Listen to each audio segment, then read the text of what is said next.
Hello everyone and welcome to another Pyro Gaming video. Exotic weapons are always evolving in Destiny. Between nerfs, buffs, and new exotics being added to the game, it's easy to forget about weapons we haven't used for a while. Did you know that there are over 70 exotic weapons currently in Destiny 2?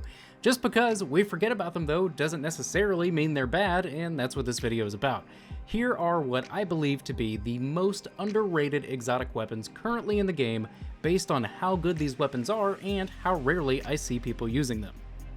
In no particular order, let's start with Sunshot. This exotic is currently the only 150 RPM hand cannon in the game, and its solar splash damage from explosions can create Warmind cells when you run it with a Wrath of Rasputin mod. I'd love to show you this, but unfortunately, when Beyond Light came out, the game decided that I no longer had that mod, and it's no longer in my collections. But trust me, it does work. That means this exotic hand cannon can use all the crazy Warmind cell builds that are out there with the added benefit of chaining explosions to enemies automatically. Now that we can use champion mods with exotic weapons and Unstoppable Sunshot exists, there's no reason not to play around with this weapon and find some great builds to suit your playstyle. This next weapon might seem like it's coming completely out of nowhere, but hear me out. Borealis, that's right, the exotic sniper.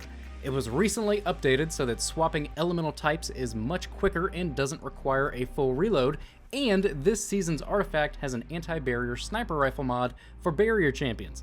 Its exotic perk, Ionic Return, reloads the magazine entirely and gives the magazine increased damage until it's empty after you break an enemy shield with the matching elemental type. In my opinion, all of that is more than enough reason for me to pull a Borealis out of my collections and take it into some Nightfalls or other activities with match game and champions. Moving on, we have another Year 1 exotic people aren't using nearly enough. I'm talking about Risk Runner, folks.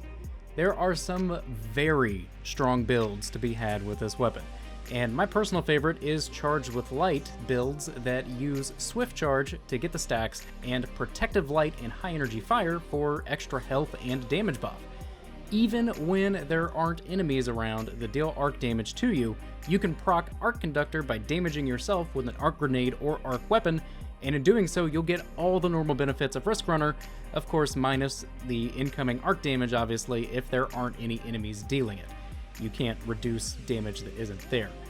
And don't forget, you can use champion mods with exotic weapons now, which means Overload Risk Runner is now a thing. Next up, we have a weapon that's always been good. 1000 Voices, however, falls under that category of not being popular because 1, it's a rare weapon to get, and 2, there's other exotics that are easier to use that do the same or slightly more damage.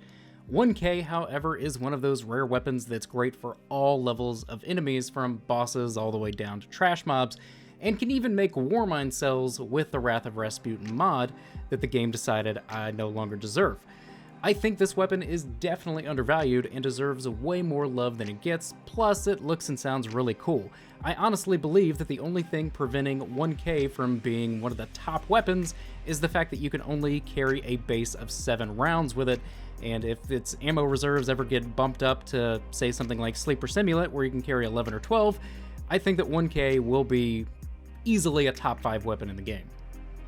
My last exotic for this video is Trinity Ghoul, and it honestly baffles me that I don't see more people using this weapon because it's probably the easiest exotic in the game for ad clear, since you don't even need to hit your enemies directly to kill them.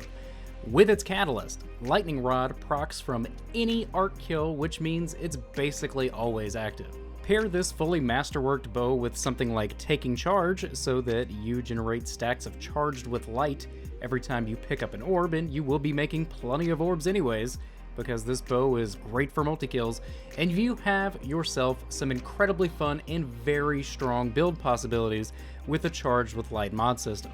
Also, this season's artifact has an Overload bow mod, just saying. I truly believe that as of right now in Destiny 2's current state here in Season 13, Trinity Ghoul is the most slept on exotic in the game.